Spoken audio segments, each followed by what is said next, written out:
புகாரி அவர் வாழ்க்கையில் அவர் பேணின விஷயம் என்ன தெரியுமா?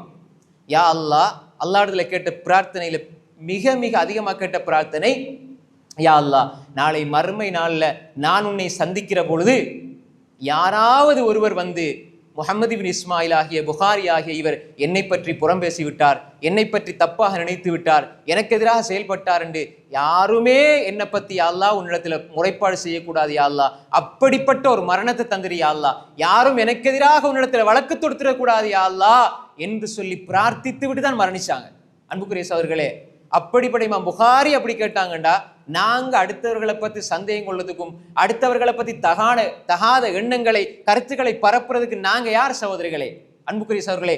எனவே நாம் எப்பொழுதெல்லாம் எங்களுடைய உள்ளத்தில் அடுத்தவங்களை பத்தி சந்தேகத்தை கொண்டு வருவோமோ, அது யாரா இருந்தாலும் சரி, எவ்வளவு உரிமை உங்களுக்கு இருந்தாலும் சரி, அது எவ்வளவு உங்களுக்கு நெருக்கமானவர்களா இருந்தாலும் சரி, உங்களோட வாப்பா, உங்களோட மகள், உங்களோட உம்மா, உங்களோட மனைவி, யாரா இருந்தாலும் சந்தேகத்தை தவிர்த்து கொண்டால் நிம்மதியாக வாழ்வீர்கள். நீங்க சந்தேகத்தை உள்ளத்துக்குள்ள கொண்டு போட்டீங்கண்டா நீங்க மனக்குழப்பத்தோடு வாழ்வீர்கள். இதை நீங்க முற்று முழுதாக விட்டுவிட வேண்டும். இது முக்கியமான ஒரு விஷயம் சகோதரர்களே. அடுத்ததாக இப்படியே நாங்க நிறைய விஷயங்களை சொல்லலாம், சுருக்கமா சில 2-3 விஷயங்களை மட்டும் சொல்லி முடிச்சு கொள்றேன். அடுத்ததாக சகோதரர்களே, எங்களோட மனசுல குழப்பம் ஏற்படுறதுக்கு முக்கியமான காரணத்துல ஒன்றுதான் நாங்க எங்களை பத்தி அளவுக்கு அதிகமா இமேஜ் பண்ணி வைக்கிறது. இது இன்றைக்கு சமூக வலைத்தளங்கள், இன்றைக்கு பொதுவான மக்கள் இருக்கிற பெரிய ஒரு மனநோய் என்ன தெரியுமா? யாருக்கெல்லாம் இந்த ஃபோன்ல டைப் பண்ண தெரியுமோ, யாரில் எல்லாம் அந்த ஸ்மார்ட் ஃபோன் இருக்குதோ, இந்த ஃபோன் இருக்குதோ, யார்கிட்டெல்லாம் அந்த ஃபேஸ்புக் சமூக வலைத்தளங்கள் இருக்குதோ, அவங்க எல்லாம் நினைக்கிறது என்னன்னா, நான் ஒரு பெரிய அந்தஸ்துல தரத்தில் இருக்கிறேன், நான் ஒரு பெரிய சிந்தனையாளர்ந்த அவர்களை விட மிகுந்த ஒரு தரத்தை கொடுத்து வைப்பாங்க. அவங்களுக்கு என்ன வேணுமெண்டா, அவர் யாரு எவரு எதுவுமே பார்க்க மாட்டார். யாரு அறிஞர், படித்தவர், முஹத்திஸ், ஆலிம், ஹாஃபில், யாரு எவர், அவருக்கு போன் இருக்குது, அவர் நினைச்சதை எழுதுவார், அவரை நினைச்சு வச்சிருப்பாரு. அவர்கிட்ட போய்த்து நீங்க ஒரு ஹதீஸை சொல்லுங்கன்னா ஒரு ஹதீஸும் தெரியாது, சூரத்துல் ஃபாத்திஹா அழகா ஓதுங்கண்டா அது தெரியாது, குர்ஆன் ஓத தெரியாது, ஒரு ஹதீஸும் தெரியாது, அதாவது நபிமொழிகள் தமிழ்ல தெரியுமாண்டா தெரியாது, ஒரு துவா தெரியாது, ஒன்றுமே தெரியாது. அல்லாஹும்ம பாயித் பைனி, தொழுகையில தக்பீர் கட்டிட்டு ஒரு துவா தெரியாது. ஆனா அவர் டைப் பண்றதை பார்த்தா வாசிக்கிறவங்க நினைப்பாங்க என்ன தெரியுமா? இவர் தான் இந்த காலத்துல வாழ்ற பெரிய அறிஞர் நினைப்பாங்க.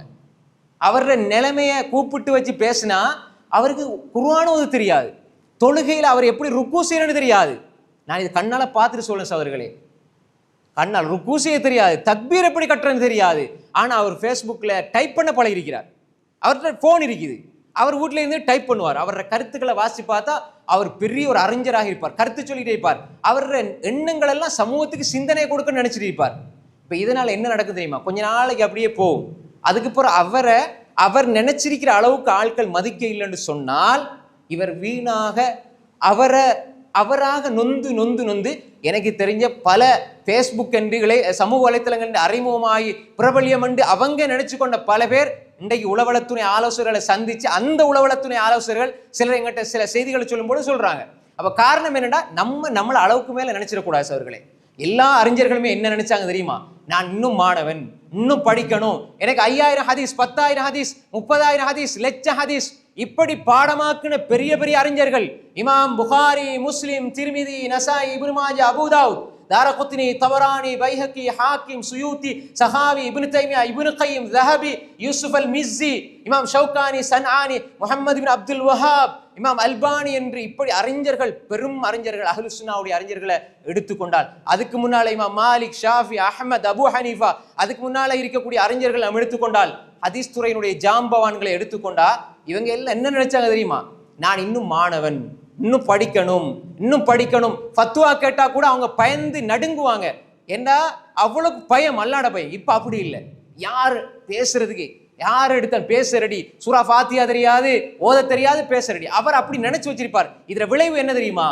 அவர் மார்க்கத்தை பேசுற நோக்கமே வேறையாயிருக்கும். அல்லாஹ் பாதுகாக்கணும். அப்படி பேசி கருத்துக்களை சொல்லி நாளடைவில் அவரே என்ன செய்வாரு?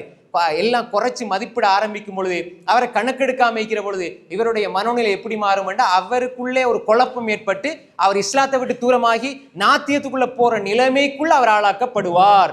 கண்கூடா நாங்க பாக்குறோம். அன்புக்குரிய அவர்களே, நாங்க எப்பயுமே எங்களை எப்படி நினைக்கணும் என்றா, நான் பெரிய ஆள் இல்லை, ஏதோ மார்க்கத்தை ஏதோ தெரிஞ்சதை சொல்றோம், அவ்வளவுதான். அல்லாஹு தஆலா உள்ளத்துல தாக்கத்தை ஏற்படுத்துறவன் அல்லாஹ். இன்றைக்கு அறிவை தந்தான், அல்லாஹ் அவன் எடுத்துருவான். அல்லாஹு தாலா ஒரு நரம்ப லேசா சுளுக்கி விட்டான், ஒரு நரம்பு அல்ல லேசா திருப்பிட்டான் என்றால் இதே பெரிய அறிஞரா, பெரிய உலகம் பாராட்டினவருடைய நிலை பைத்தியகாரனா ஆயிருவார். அன்புக்குரிய சகோதரர்களே, அல்லாஹ் பயந்து வாழணும். அல்லாஹ்வுடைய அச்சத்தோடு, அல்லாஹ்வுடைய தண்டனைகளை அஞ்சி, அல்லாஹ்வுடைய ரஹ்மத்தில் ஆதரவு வச்சு வாழக்கூடிய மனிதன் சமநிலையோடு இருப்பான். பாராட்டுறவங்க பாராட்டட்டும், இகழ்றவங்க இகழட்டும், திட்டுறவங்க திட்டட்டும், யார் என்ன சொன்னாலும் நான் செய்யறது ரப்புக்காக என்ற அந்த நிலை வந்தா எந்த நிலையும் குழப்பமடைய மாட்டார். சில பொழுது பயன் பண்ணுவாரு, எழுதுவார், எல்லாம் செய்வாரு. உண்மையான அல்லாஹ்வோட தொடர்பு சீரியல் என்று அவர் என்ன நினைப்பார் தெரியுமா? என்ன எல்லாரும் என்ன திட்ட ஆரம்பிச்சுட்டாங்க, இதுக்கு கூட நான் ஒன்றும் பயன் பண்ண மாட்டேன். நீ மக்கள் திட்டுவதற்கு பயந்து விட்டா, நீ யாருக்காக பேசினாய், யாருக்காக யாருக்காக எழுதினாய், நான் ரப்புக்காக செய்யறேன்டா இந்த உலகம் எதையும் சொல்லட்டும். இமாம் புகாரி ரஹ்மத்துல்லாஹி அலைஹி, புகாரா உஸ்பெகிஸ்தான், இன்று இருக்கிற உஸ்பெகிஸ்தான்ல பிறந்தாங்க இமாம் புகாரி. மரணிக்கிற பொழுது ஊர்ல இருந்து விரட்டப்படுகிறார்கள். ஊர்ல இருக்க முடியாது, வாழ முடியாத நிலையில சமர்கந்தினுடைய ஒரு கிராமத்துல போயிட்டு துவா கேட்கிறாங்க, யா அல்லாஹ் என்னால வாழ முடியாத ஒரு நிலையில் இருக்குது, நீ நாடினால் ஹைர் இருந்தா என்ன மரணிக்கச்சின்னு துவா கேட்கிறாங்க. ஒரு மாசத்துல மரணிச்சிடறாங்க. இமாம் புகார் ரஹ்மத்துல்லாஹி அலைஹி. வாழும் பொழுது அங்கீகாரம் இல்லை. இமாம் புகார் ரஹ்மத்துல்லாஹி அலைஹி விரட்டப்படுகிறார்கள். வாழும் பொழுது அங்கீகாரம் இல்லை. இமாம் புகாரிக்கு ஏச்சு பேச்சு திட்டு, நெருக்கடிக்கு ஆளாக்கப்படுகிறார்கள். கடைசியில எப்படி ஒரு மன கஷ்டத்தோட வஃபாத்தாராங்க. ஆனா அல்லாஹு தஆலா அவருடைய இஹ்லாஸ பொருந்தி கொண்டான். இன்று கியாமத்து நாள் வரை அஸ்ஸஹு கிதாபின் பஅத கிதாபில்லாஹ், அல்லாஹ்வுடைய குர்ஆனுக்கு அடுத்தபடி மிக நம்பகத்தன்மை வாய்ந்த கிரந்தம் ஸஹீஹுல் புகாரி. 7397 ஹதீஸ்களை இமாம் புகாரி ரஹ்மத்துல்லாஹி எழுதிவிட்டு சென்றிருக்கிறார்களே. இந்த உம்மத்துக்கு பொக்கிஷமாக அல்லாஹ் அவர்களை பொருந்தி கொண்டான். அன்புக்குரிய சகோதரர்களே, வாழுகிற பொழுது மனிதர்களுக்காக வாழ்ந்து விடக்கூடாது. மனிதர்களுக்காக நல்லது செஞ்சாலும் மனக்குழப்பத்துக்கு ஆளாகி நீங்க உங்களை வருத்தி கொள்கிற நிலைக்கு தள்ளப்படுவீர்கள். எனவே அன்புக்குரிய சகோதரர்களே, இப்படியாக எங்களுடைய உள்ளத்துல மனக்குழப்பங்களை, எங்களோட உள்ளத்துல குழப்ப நிலைகள் ஏற்படுறதுக்கு பல காரணிகள் இருக்கிறது. இப்படி சொல்லப்பட்ட இந்த அடிப்படையான காரணிகள்ல இருந்து எங்களை நாங்கள் விடுவிச்சுக் கொள்வோமாக இருந்தால் எங்களுடைய உள்ளம் அமைதியாயிருக்கும், எங்களோட உள்ளம் நிம்மதியாயிருக்கும், எங்களோட உள்ளம் சரியாயிருக்கும். அந்த உள்ளத்தை தான், சீரான உள்ளத்தை தான் கலீலுல்லாஹ் இப்ராஹிம் அலைஹிஸ்ஸலாம் கேட்டாங்க, வலா துஹ்ஸினி யௌம யபஅஸூன் யௌம லா யன்ஃபஉ மாலு வலா பனூன் இல்லா மன் அத்தல்லாஹ பிகல்பின் சலீம். சலீமான இதயத்தை அல்லாஹ் இந்த உலகத்திலே அது பயனளிக்கும், மறுமையிலும் பயனளிக்கும். எனவே இந்த சலீமான இதயம் எங்களுக்கு தேவை என்றால், குழப்பம் இல்லாத, டென்ஷன் இல்லாத, பிரச்சனை இல்லாத இதயம் எங்களுக்கு வேண்டும் என்றால், நான் சொன்ன அந்த விடயத்தை சுருக்கமாக சொல்லி முடிக்கிறேன். முதலாவது, நாங்கள் எல்லா நிலைகளிலும் அகீதாவுல உறுதியாக இருக்கணும். என்ன சோதனை வந்தாலும் இபாதத்தில் உறுதியாக இருக்க வேண்டும். சைத்தானுடைய ஊசலாட்டங்களுக்கு இடம் கொடுக்க கூடாது.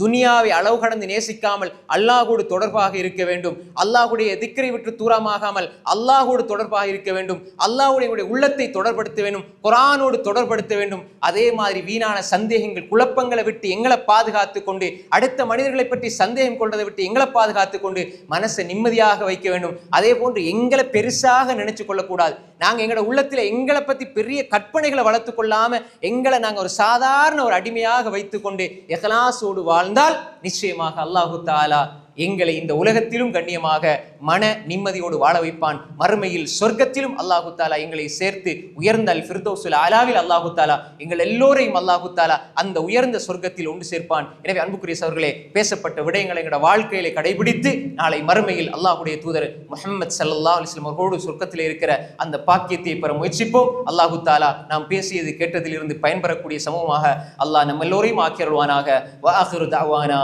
அனில் ஹம்துலில்லாஹி ரப்பில் ஆலமீன்.